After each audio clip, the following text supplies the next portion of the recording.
Hi everyone, this is Chris Grosso with the Indie Spiritualist podcast on the Be Here Now network. My very special guest today is my friend Matt Belair. Matt, thank you so much for joining me, sir. What's up, brother? So good to see you again, man. Thanks for having me. It's a pleasure. So let me tell the people a little bit about you before we jump into this conversation. Living a life dedicated to acquiring the skills and knowledge to help others on their paths to greatness has brought Matt Belair to a level of expertise attained by few. With experience in fields ranging from mental fortitude, Zen, the pursuit of inner peace and positive living, martial arts, marketing, snowboarding, and travel to neuro-linguistic programming, meditation, sports psychology, life coaching, and conscious living, he's equipped to support you in whatever you aspire to achieve. A one-of-a-kind author, speaker, and conscious thought leader, and podcast host, Matt believes in potential. His own, yours, everyone's. Seeing the possibilities in someone's life is his greatest gift. He knows we can all be great, and so there's nothing that despairs him more than to see someone suffer or settle for mediocrity, and nothing that brings him more joy than to witness them achieve their highest potential. He has incredible vision and sees the unignited potential in every individual. Matt is truly special because he has the rare ability to help others see, believe, and create the inherent potential within themselves. Matt has traveled the world and put himself in the fire to test his knowledge and his limits. He spent time in Nepal studying meditation with Buddhist monks and survived a near-death experience while trekking Everest. Traveled the world as a professional snowboard coach, trained mixed martial arts with pro fighters in Thailand. He has learned the secrets to becoming an effective and powerful leader, speaker, and trainer under the guidance of mentor Michael Lozier, the best-selling author of The Law of Attraction, and spent time in China training with 34th generation Shaolin monks, just to name some of his incredible experiences. This wealth of experience and training have led Matt to a high level of coaching proficiency in the fields of sports psychology, self-development and awareness, marketing, the law of attraction, and meditation. For more, visit www.mattbelair.com and www.zenathlete.com, both of which will be linked if you just scroll down, whether you're watching or listening to this, and you can click on it. All of that said, again, Matt, thank you so much for joining me today. Yeah, brother, thanks. That intro is long. It's so interesting because actually, it's so weird to make a bio for yourself. My best friend wrote that for me. Nice. So, as you're reading it, I'm just kind of thinking of him, and I was like, that's super, super nice. Super. It's weird to hear yourself, it's like, okay. Dude, I totally relate because I could never write my own bio, and I had my editor write it for me. And whenever I do speaking engagements or conferences, whatever, people will read it.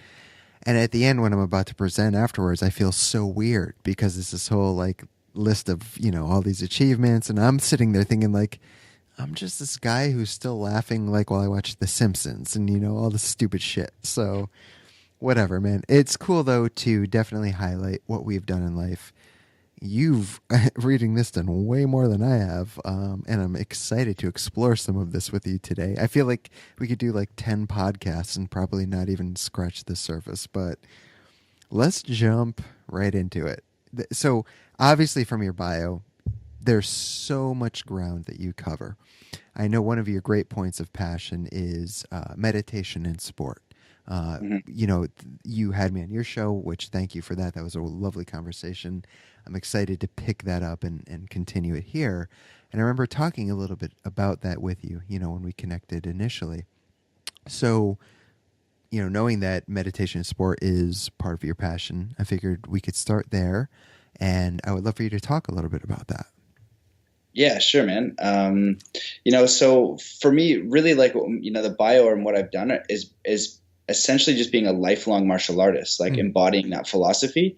And martial arts is development of mind, body, and spirit. Right. And so that's what you're learning right away. And so you're into meditation, and it's not just about being able to, beat up your opponent. It's about safety and discipline and respect and all that kind of stuff, right? And so I did martial arts as a kid, and then when I started skateboarding, I was able to apply this stuff, concentration, what I would tell myself, how I would get in the zone. So I would be learning tricks. I was learning at a much faster rate. Wait, Same thing, important question though. What kind of skateboard were you riding? like a trick board. Trick. Like, you know what I mean? Like, yeah, like, like a World Industries. My first one was a World Okay, Industries there we go. Flame Boy versus Wet Willie was like, because I know Ah, you're a too. I am. So we need to know Yeah. these things. So that's a good first board. My first board was Nash, and I'm talking like that's generic, and then Veriflex, and then finally Powell Peralta. So you started Awesome. with World Industries. Very nice. Sorry to Yeah, cut well, you off, I but got the used ones first. You know what I mean? Like my parents wouldn't buy one because they're still like $200, right? So they didn't know if I yeah. was serious. So I had these like junky, things until I was like committed, And then you got the World Industries. And then, yeah, that was the greatest Okay. day of my life, Sorry to man. cut you off, but we need to know these things. Of course, So, yeah, anyways, yeah. So I'm learning tricks faster, but at this time I don't know why. I don't know why and I'm explaining it to my friends. Then I move out west, and I think to myself, once I graduate college, if I can make $4,000 a month, I can be anywhere in the world and survive and thrive. So I wow. started looking at internet marketing, and I end up going down to Whistler and becoming a professional snowboard coach, and then again bringing in these visualization, all the stuff that I learned through martial arts. Because with extreme sports and skateboarding and things like that, it's so similar to martial arts because there's no team, you're the only one, and it's about your self development. You're the one who's going to decide how good you get, and you've got these thresholds to pass, and it's just all a personal test, right? And so I think that we can use sport as a catalyst to develop our mind, body, and spirit. So meditation and sport, if you meditate, you're going to be a better athlete. If you learn self-hypnosis, you're going to be a better athlete because you can install the belief systems.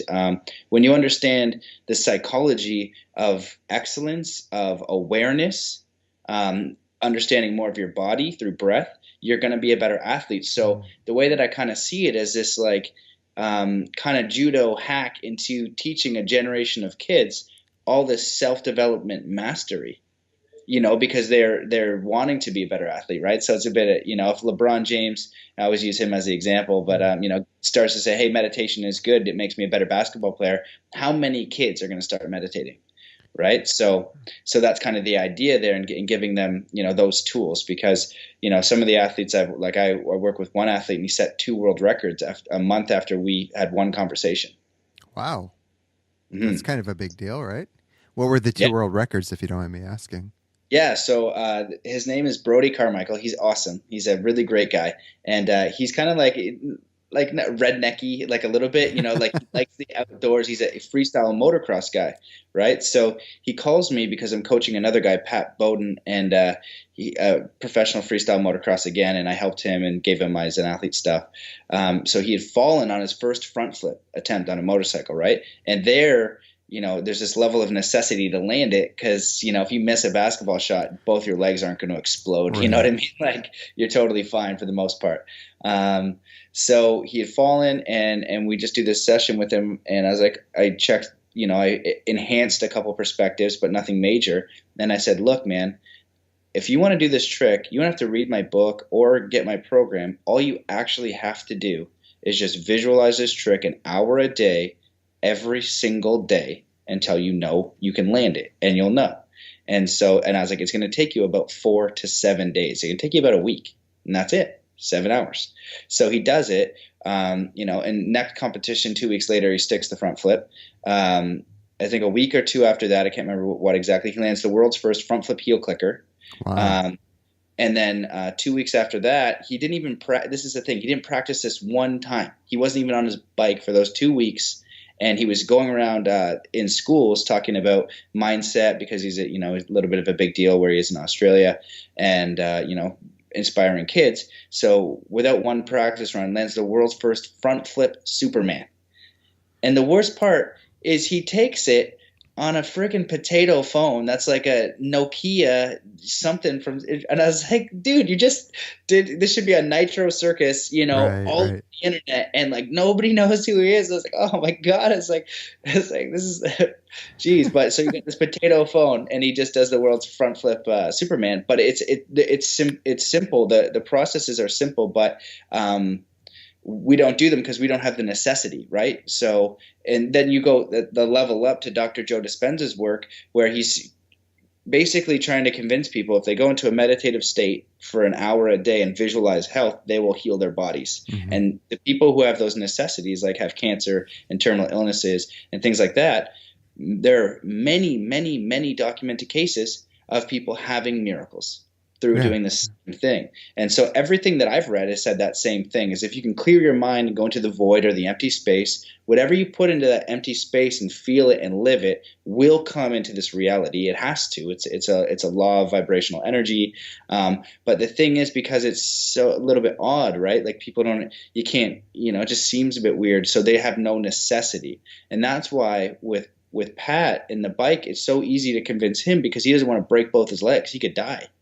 Or, sorry, Brody, right? They could die when they do it. So they have a necessity. So instantly, within 5 minutes of getting off the phone, he emails me back. He's like, I've made it already. I've just done it. And, most people, I'm like wasting my breath to try to convince them that this works. So now I, work with athletes that are, yes, I understand this works, right? I don't want to waste my time trying to convince you, Right. It's like, just do it. It's kind of like if you want strong legs, you go do squats. It's the most effective exercise, but nobody's ever seen a squat rack. They don't know what it is.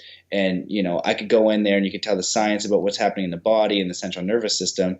Or it's just like, go do 5 sets of 5 squats every second day for a month and see what happens. Right. Fucking squats though, man. Like, let's talk about squats real quick, because I've worked with them and I've researched, and maybe you can break this down for me, but like, my knees hurt, and I've read like, well, you're probably standing this way or that way wrong, So let's take a really quick sidetrack here, and how should your stance be for squats, just for people, because I know they're like an amazing exercise, but help me out, man. Yeah, so this is what I recommend, and so my workouts change because there's a guy, Pavel Tatsulin, and he's on the Tim Ferriss podcast, so I highly recommend listening to him, because I wanted to snowboard, and so I didn't want to like do squats and things and then not snowboard. So I started training, what he says, and it's like these heavy lifts. So basically, those lifts, although they seem simple, are complicated and they take a while to master. So I recommend going on YouTube and watching 5 or 6 squat videos, because there's a lot of things to it. But basically, your legs are a bit wider to the shoulder, like a slight duck. But then you've got all these other complicated mechanics, right? That's not the only thing. That's like step one. Right. It's simple, but it's actually a complex movement. Well, that's the thing is, and I've done that. Like, I've watched, man, at least 20 videos, and a lot of them contradict the other. Like, here's how you do the right squat. And then I'll watch the next one. Here's how you do the right squat. And it's, contradicting the other one.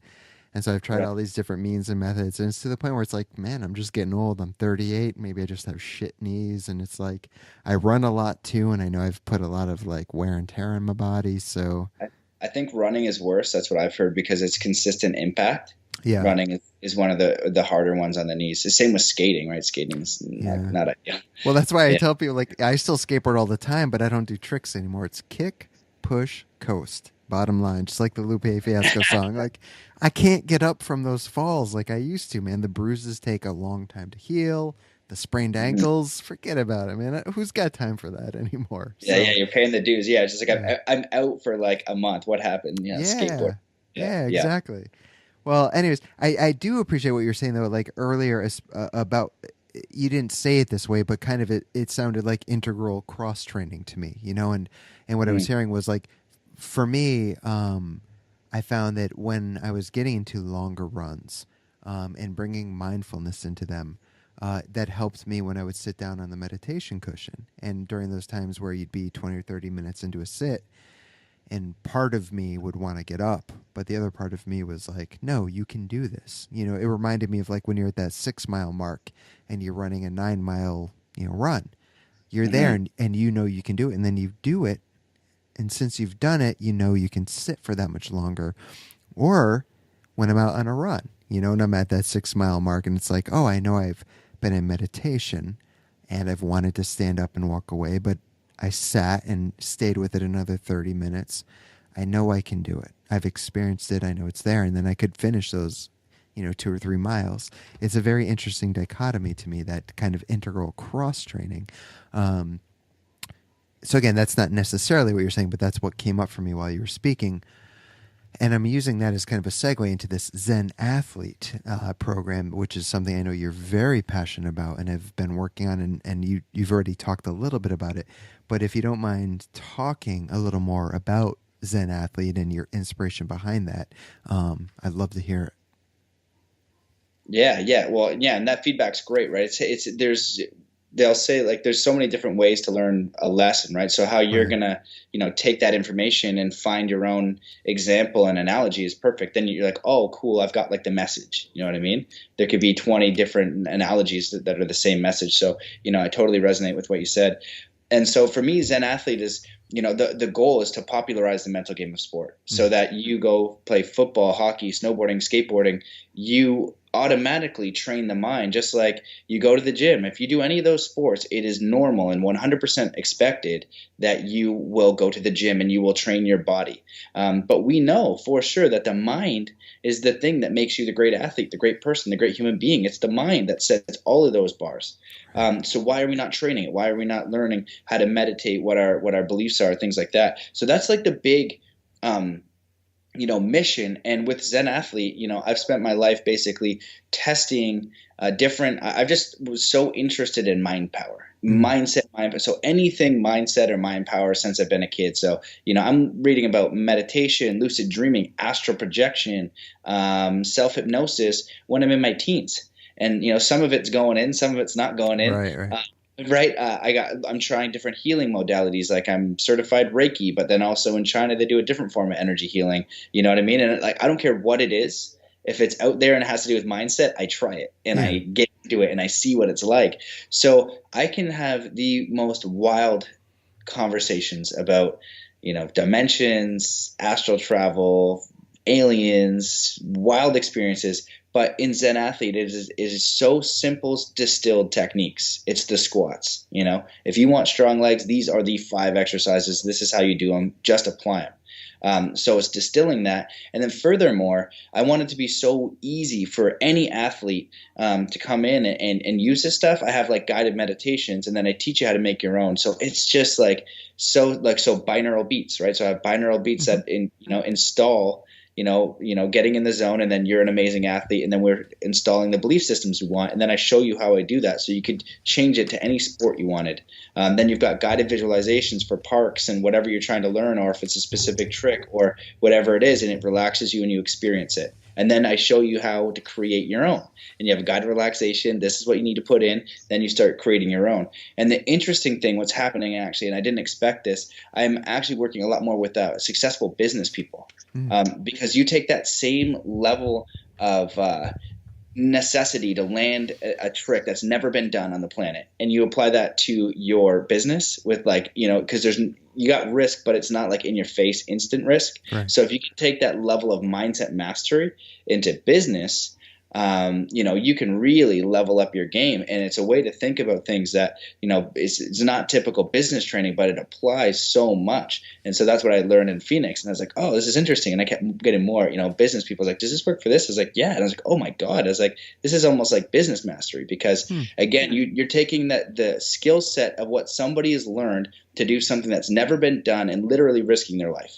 Right? Right. If not, at least, when they fall in freestyle motocross, it's bad, Yeah. breaking back spines. Some of them don't walk away. So you're taking that level of necessity, right? What you learn from putting yourself into that situation, and you can take those principles and apply it anywhere. So it's like learning from someone's like, oh, you went right to the edge, but I don't need to go to the edge. I can actually take what you learned and I can apply it here. And if I do, I'm now way above, my own. Like, again, you could use business as a catalyst to develop your mind, body, and spirit. Right. Right. And it's just a catalyst, because, when that guy lands the trick, he's not full, happy and harmonious in that sense. He's stoked, but you got to be whole, happy, harmonious, and full of self-love the whole entire journey. Mm. That's the whole point. That's what I want to give athletes. And again, like the professional athletes that are out there, people just think that they're happy. That's the other people that I want to work with, is just creating their self-worth beyond sport, getting them super stoked on life, fulfillment and meaning, because a lot of it comes just from sport.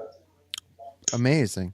And I know, from our previous conversations, you talk, and I think you covered a bit there, but about the mental aspect, like of sport. And, so how could you elaborate on that a little bit more? The mental aspect, like I know you were just starting to talk about it, but really we'll say sport here, but it's not just sport; it's life. So we'll use sport as the example, but the Right. mental aspect. Yeah, totally. And it's such a deep subject, man. It's so Right. deep. It's self mastery. So it's basically understanding your mind, body, spirit, but looking at how well you can concentrate, what your internal dialogue. It's like looking at your operating system like a Mm. computer and choosing how you want to run your mind, your software. And so you kind of first of all look at how, okay, this is how it works. These are the things I have: RAM, I have this, I have that, I got programs, this is Final Cut, this is blah Right. blah blah. And then once you figure out what systems you have, you choose and code each system. So visualization is a practice, understanding your internal dialogue is a practice. And the nice thing is you can learn this. You can go from like zero to like mastery in a few months. Because it's not complicated stuff. It's really isolating. So the mental game is what kind of states can you bring in within yourself? How do you feel? How do you think? What are your practices? Mm-hmm. And so it's like, yeah, and it's so deep, but it's really like it's getting to that point of like really connecting with yourself and being able to change perception and awareness to what is going to benefit you most? What state do you need to accomplish this, right? So, and also belief is a huge thing too, right? So for him to do that trick, he needs 100% belief Right. that he's going to land that trick. So just like business, if you don't have 100% belief, if you got 0% belief, you're going to be successful, or you can get over this breakup, or you can, survive. I don't know if you talk about it, but I know you personally had like challenges. And Sure. if you go through, those challenges and say, woe is me, right now my life is over and I can't get through no matter how hard it is, then you're right. You're screwed. Yeah. So one of the kids, when I break it down to what I'd love to see in schools and youth organizations, is 3 fundamentals. You're taking a basketball shot. Number 1, how to clear your mind. Show them just some breathing and centering. Number 2, visualize what you want. Visualize the basketball shot going in. 3, no matter what happens, choose the most powerful and positive perspective in any situation. You missed the basketball shot, you got number 2, cool, I want to make this one. You missed that one again, then you get laughed at, your girlfriend breaks up with you, people call you stupid. What is the most powerful and positive perspective you can take from that situation? And if you can live your life like that, those are 3 fundamental shifts in consciousness. You empower a kid with that, for his life. Now challenge is just opportunity, right? And you go from victim to creator real friggin' fast. And most people don't know how to clear their minds either. And I love everything you're saying, and I do work with youth as well, and not just youth, from from college down to elementary school, and there is more on the college level, but a bit of skepticism or even cynicism, towards any of the stuff that we're talking about, and that obviously makes it difficult for a person like you or I who are trying to present these ideas to them. So, just out of my own personal curiosity, when you walk into this environment and you're working with these younger people, youth specific, great. When some of them just hear it and adapt it and work with it, that's beautiful. But I'm sure you've probably experienced those who might hear it and are like, I don't know, it's kind of woo-woo or whatever. How do you approach that?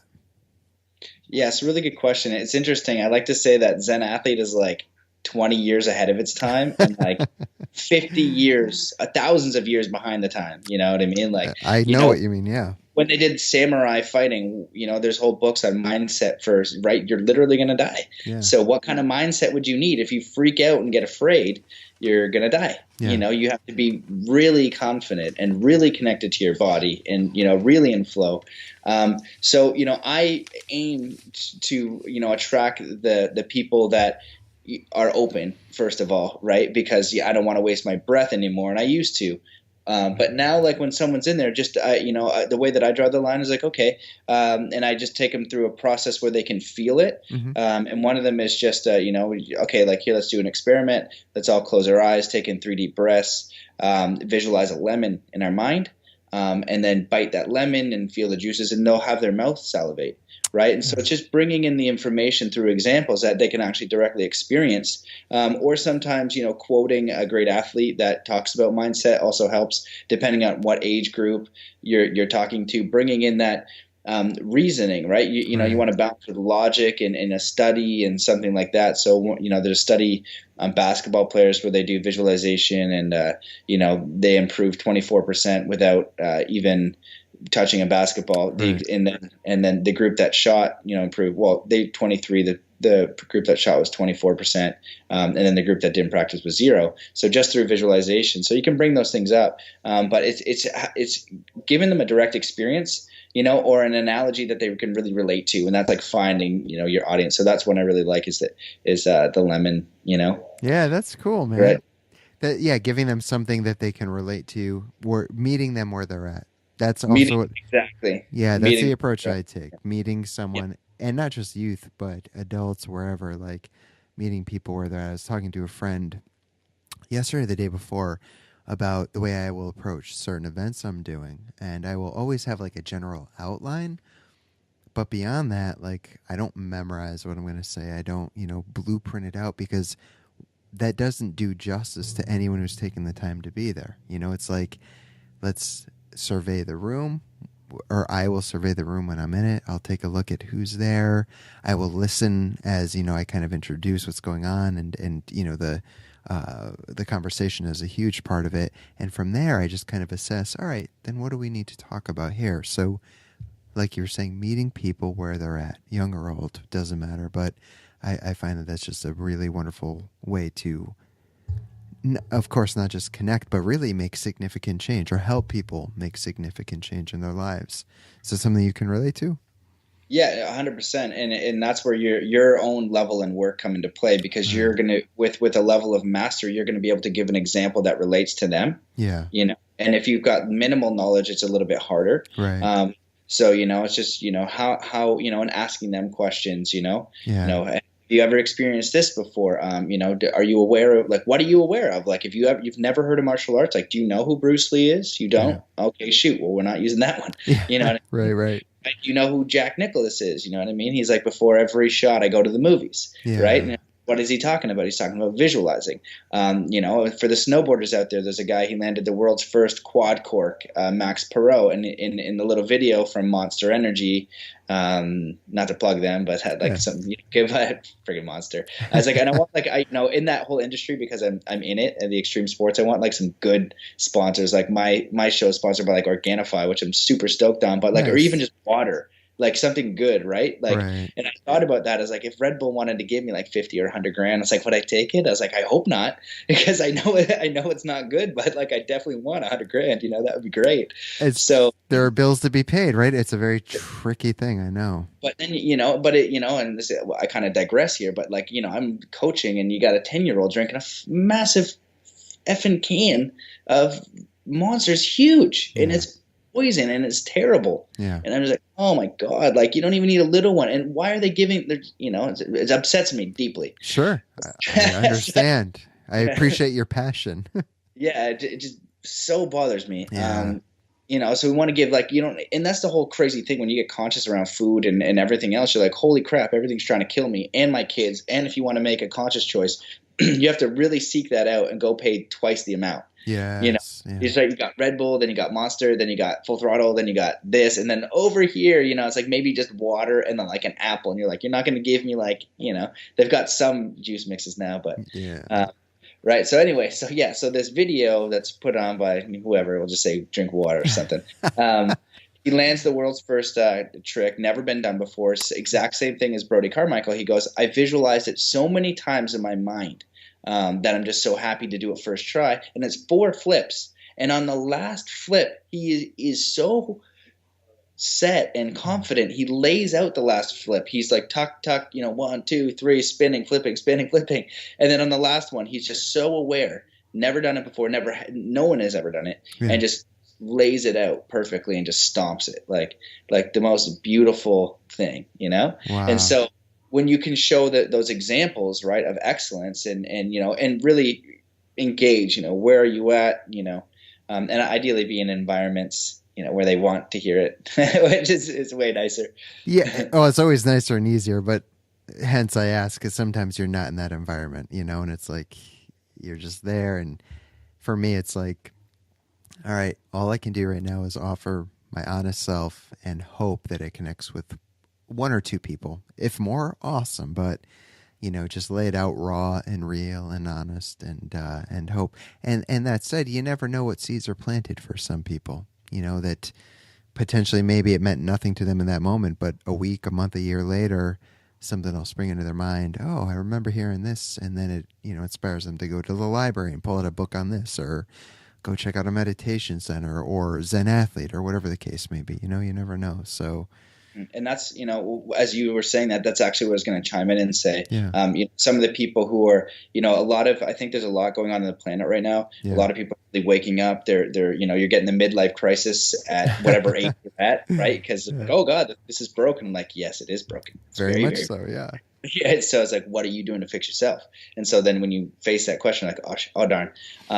But, with the people in transition, a lot of times I'll tell them, I was like, look, man, just be nice to the person that you got coffee to, or that simple awareness is your job. Yeah. You think that, in your mind that you got to be, save the world or whatever, or you want to be contributing. But why is it not enough to just be your honest self in situations and show love and compassion when it's necessary, right? So right. I got Zen Athlete going on, and, I got my podcast, and I got Chris Grosso coming on. I'm super stoked, and I get my coffee, and I'm running back, you know what I mean? And some old lady needs help, and I push her to the side. Shout, old lady.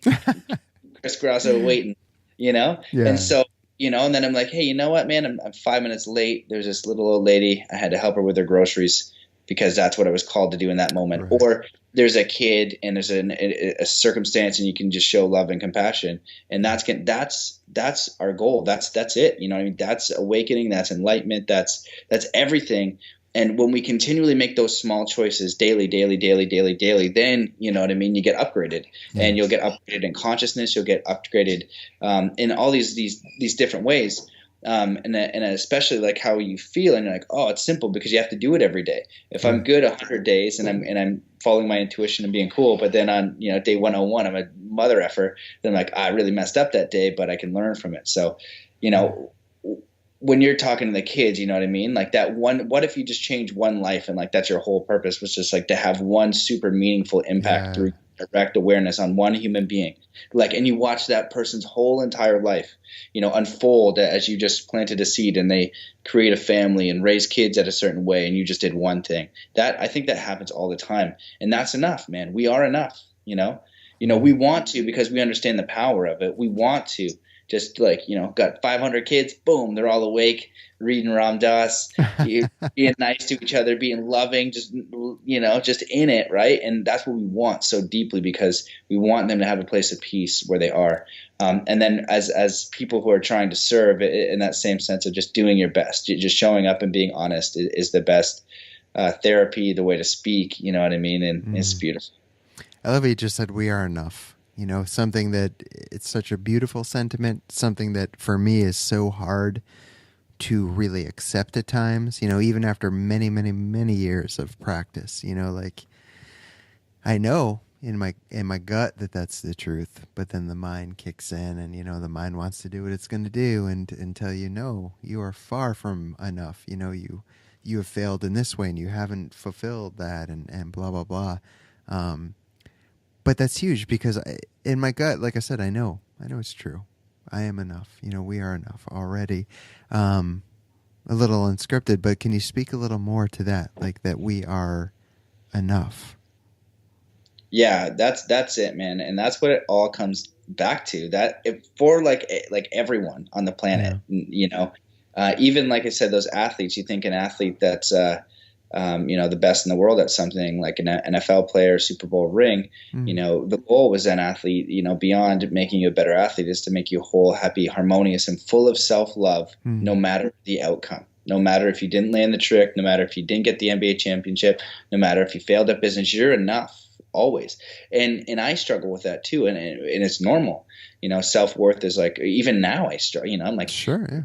Like, geez, like, come on. And so how do you resonate, you know, that feeling? And I think that, you know, you do it daily, and you do it through learning and really deprogramming, because all the stuff that's telling you you're not enough is in the mind. Mm-hmm. And that has been planted there on purpose, I feel. Anyway, you look outside and you got the, you know, the women's magazines, and that's how you're supposed to look. And then you got the men's magazines, and then we're idolizing actors, and then we're idolizing these. And then culturally, within your culture, we've got this hierarchical system that we're in. So this is happening. So that's where going in to find out you're enough, keep going in. And the more you go in and connect and have that humility, you're going to kind of, because it's a weird thing, man. It's a vibrational thing. You can't think yourself into self-worth. Right. And so it's doing the practices and honoring yourself, right? If you're an artist and you're working in the oil fields, you know what I mean? You will not find that level of self-worth there, because you're dishonoring yourself, and you know that. So looking at things, right? It's really that like self-reflection when you know when you're on the path and you're doing the work. You know, like actually yesterday, like I felt like, you know, like that came in. I was like, man, I just worked for 7 hours straight and I didn't do a damn thing. And I was like, ugh. And I just felt like an a-hole. And then I look and like, you know, I 2 podcasts came out with, you know, really great people. I had, you know, 5 people on Instagram say, thank you for the podcast. And it's just starting to go, you know what I mean? And then another piece of content comes out from another podcast that I was on. So then I just saw this bunch of content come out that I created, right? And I was like, yeah, I'm doing what I can. I'm trying my best, and that's all you can do. And then I kind of got the vibrational, you know, you're good, man. You know, like you're trying your damn best. I know it, right? So you have that thing. But if you're so off track, you're not going to feel that, right? So it's getting on track, looking within, being of service, and it will become a natural byproduct. Because it's, again, this stuff isn't, the thing is that that's a mind. That's been my thing that I've loved to study. The same with business people, man. Like I know people who make $300,000 a month that aren't happy. You know, most of the time I was like, damn, man. But so money isn't it either, right? So it's not money. So what is it? And you know what it is? It's finding yourself. It's going through all your baggage, all your hurt. Because, you know, like, let's just go this way with it. We're in literal transformation now with what I'm like looking at. Like Zen Athlete is like so like beginner of what I'm like looking at and researching and putting my head around, and like, okay, what's important? How do I share this? Holy crap. And so it's like this ascension game. We're in an ascension, and it's an individual personal ascension, and shit's going on the planet all over the place. But how you ascend into this like being is so there's a cat. Hey. They got the cutest cat. It's a cat friendly show. No worries. Yeah, totally. As I've used some random things, he's the best cat too. Okay, yeah, so you have to clean up your junk. Nobody's getting out. You have to go through your darkness. And then so once you kind of do that and you heal yourself, then it's like, how do you want to serve? You know, until you're thinking about how you can serve the planet and take care of yourself, love yourself, take care of yourself, heal yourself, right? And then just, you know, be like, how can I serve? And that's the beautiful thing, because like, you know, I use the analogy of like a forest. You look at all the beings in the forest just doing their things.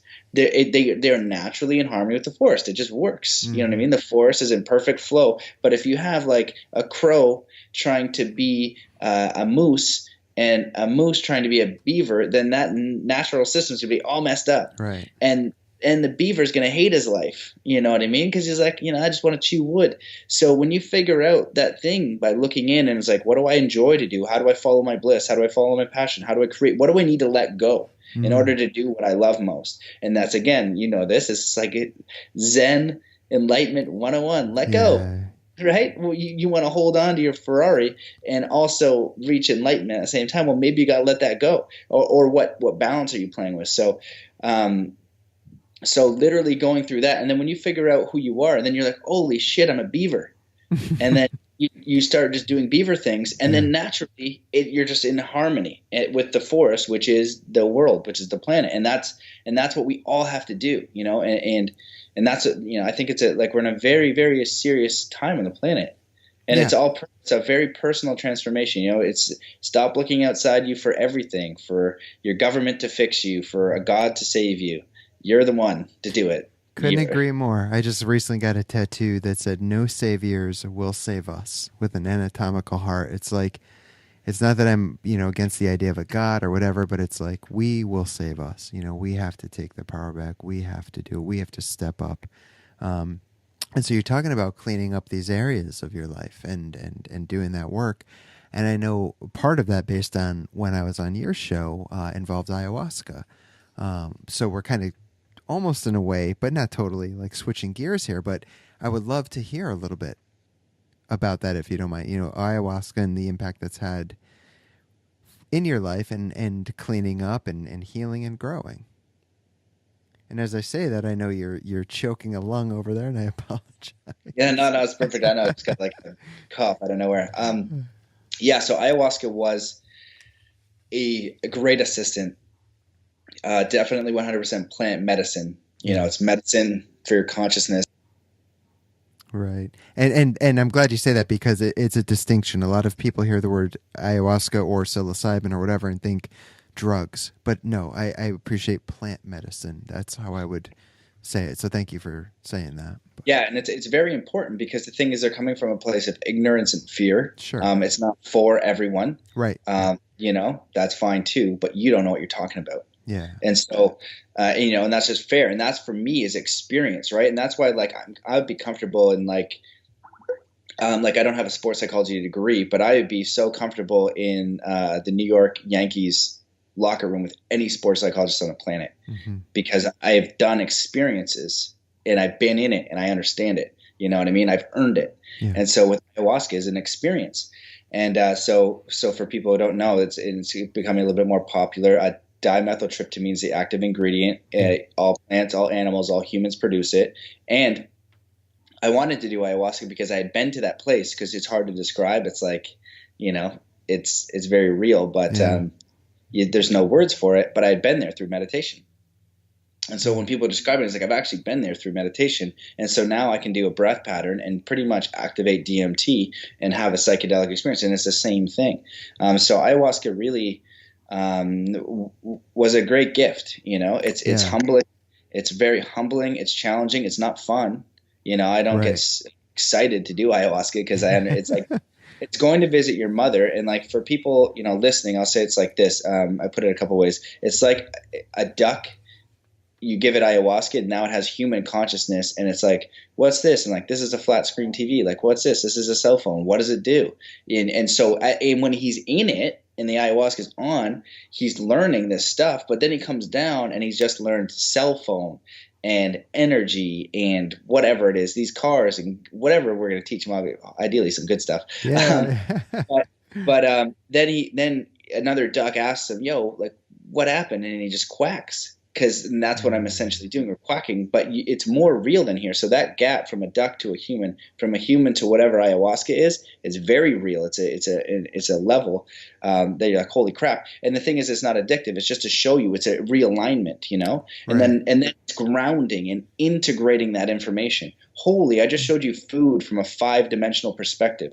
I stopped, I was eating only meat pretty much. I was like, it's the biggest carnivore ever. Yeah. And went to like 90% vegetarian diet within one thing, because it showed me food in 5D, and I don't even know what I saw, but it changed my core DNA being. And I was like, whoa. And I was like, okay, got that one, right? And then I had to choose to integrate it, right? And so I had to then start walking it, because you see it so clear as day, right? And then over time, you can actually have really interesting experience. And I know friends of mine, and myself included, have some of the wildest stories about beings now, like, ascended beings, like energies, experiences in meditation that are deepening, that are so vivid and visceral. And it's like, so a wild example is in Dr. Joe's work. He has a pineal gland activation meditation, which is just like taking an ayahuasca drink, but it's different. Okay. Same, but different.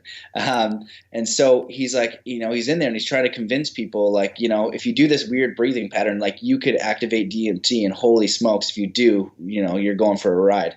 And so he before he does this, he goes, I kid you not, I've seen beings the size of this room come down and heal people. Wow. And he's like, and the way that I understand it is resonances. So look at Tesla, everywhere, it's all vibration, right? And of the light spectrum, I think we see by 0.00 to like 0.3, something stupid small, whatever it is. It's not much. You know what I mean? So if we want to resonate at 90 and these beings are at 90, they can't come into like density. They can't come down. We have to get up there to their level for it to interact. And so what's holding us down? Well, we don't know. Well, if you're in like anger and hate, and that's the low, if you go into the wrong part of town and people are super drunk and you feel that and they want to do something bad, you feel low, right? You're literally grounded in density. You go around love and kindness and family, you feel light. Right. So where does this scale go? Do you know what I mean? So that's like the experiences that we can actually access. And I can't remember how I got into that. It's like super ramp. What's possible through, ayahuasca, right? So, and once you do ayahuasca, you could tell me that you saw Bigfoot riding a unicorn over a rainbow to a pot of gold, and I wouldn't even question it. And I would just say, where did that happen? What did they look like? Describe them to me. Did you hang out with them? Did they have a message for you? It just takes your brain and shatters it. And you're like, and so you hear it really, and then I remember too, one of the experiences I had in ayahuasca is like, enlightenment's like the middle, right? So I'm reading a Zen book, and then I read an enlightened book, then I read Krishnamurti, then I find Alan Watts, and then I find this, and it just showed me like a maze like this, and it just picked me up by my it was like whoop, and like enlightenment was the middle, right? And I was like trying to get a cheese, and each book was like this thing, but it was like it was just so clear. It was like, oh, that's what enlightenment is. Right. Oh, I could have just taken this drink and not even about this. But then you come down and it's like the duck thing, and you just want to remember one thing. You just want to anything that's A plus B. Just give me the word phone. Yeah. Just, you know what I mean? And you don't even know phones exist. Just give me the word phone to come back with. You're like, please.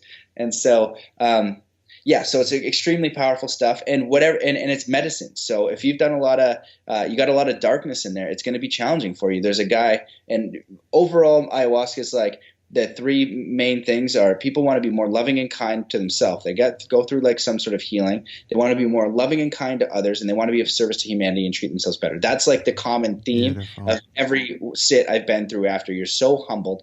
So mostly someone's always laughing, someone's crying. You're always someone's puking. But this guy goes, it's ruthless, terrible, awful, right? And he goes into how terrible it was. He comes back the next day, same thing, ruthless, terrible, awful. Third day comes back and he's like, I kind of got through, I got through and, I feel better. We find out after he's ex-Hells Angels muscle. Whoa. So he did bad stuff. He did a lot of really bad stuff. And so but he worked through it. You got to own your shit, right? Even like if something bad has happened to you, and this might be tough for people to swallow, something bad happened to you, you're not ascending yourself and you're not doing yourself any favors by holding on to that pain. Yeah. Because that's density. And that's why it's a challenge. It sucks. I know it really sucks. But, I work with people sometimes they're 50 in business and their whole life motivation is like something that happened to 5 or 10. And it could have been serious, but now it's 40 years later and that person still has that same effect on you because we have to learn how to go through that. Yeah. And then we have to, and that's like going through your darkness. You're like, okay, and how do we get to a level of forgiveness? But when you just unload an energetic dumbbell of weight that's controlling how you live. And now this is your challenge. Yeah. Heavy stuff and beautiful. And I appreciate how you said, again, reiterating, it's not for everyone, but if you feel called to it, you feel called to it. I had a conversation with Gabor Mate, an addiction expert earlier last year, and he said very much the same thing you were saying. It's not for everyone, but if you're called to it, it's worth exploring. So anyways, and one side note too, like if that's something that you want, this is where your honest like integrity comes in. You know what I mean? Call out and just go with feeling, because it can be like popular now in Peru. Like don't look at like just give it some time. Yeah. Do some research. Find somebody who knows a ceremony that can vouch. Because you want a good shaman. Some people have asked me, and this is how intense it is. I know, like, I'm a shaman. I have like a past life and I do shaman stuff at Burning Man, but I am not an ayahuasca shaman. I would need to do tons of different things. I do I do different practices and I help people in certain ways. Yeah. But like an ayahuasca shaman is so serious. Like, oh man, I thought you could do ceremony. I was like, I cannot do that. You need a proper guy. Yeah. right? Heavy. So that's what you can do. Find somebody who knows. So, treating it with the utmost respect, Yeah. that's how you stay safe. And so I recommend that, and just, add that in there. Appreciate that. Well, Matt, this has been a wonderful conversation. We're just about out of time, but the websites again, it's mattbelair.com and zenathlete.com, correct? Yeah, mattbelair.com, Zen Athlete.com. Lots of stuff on there, like lots of good stuff. And I'm making new meditations daily. I have one super powerful one, the Heart Journey, that you can get on there, and it's literally a process that hypnotizes people into finding their life purpose. And when I do one-on-one sessions, I've had 15 people cry, Wow. one pop out of their body, and one piss himself from a healing. And this is something, this is something I didn't sit down and create. My friend had an issue, and I was like, and I usually don't even do that. Like, I guide them sometimes, but I was like, here, let's try this. And the second I did, I was like, whoa, like, this is really powerful. I haven't seen anything like this. So that's something, like, a lot of people are in transition, and I give them that as a form of medicine, because our minds are in survival, right? So like, our conscious base programming is to survive. For us to survive, we need to eat. To get the food, we need the money. So if we want to think about our infinite potential, but we can't draw the gap on how we're going to make money, our mind's going to do a thing and shut it down. So this is a hypnotic process that lets the heart take over and show you, and you're like, whoa, okay, cool. This is what I'm most passionate about. And it can draw some lines for you. So then you can have the courage to go forward with that, right? Because that's what we got to do. What would you do if you had $1 trillion every day for the rest of your life? How would you live your life? And so a lot of times people can actually do what they want most with way less than they think, but it comes with the process of letting go. And then they see them like, oh man, if I would, I'm letting that go tomorrow, I love it. It's like the Zen saying, let go or be dragged. And that's one that I've held very dear to my heart. Yeah, totally. But sometimes you need to be dragged for a bit. You know what I mean? Just be aware you're dragged. You know what I mean? Like, no, I'm going to hold on to this bumper for a bit. And I know what I'm doing, but I don't care. I'm dragged for a bit. All you let go in a bit. Pissed off, right? So, but then, so. Anyways, well, Matt, thank you, man. It's been a real pleasure. I'm going to have you back on, because there's probably 10 more things I wanted to talk to you about, but, unfortunately, time is of the essence. But deep bows of respect to you for the work you're doing, what you're bringing into the world. It is much needed today, now more than ever. And I'm just very deeply grateful for you for taking this time to have this conversation with me. Thank you, man. You too, brother. Love and respect. Love you, man. Thanks.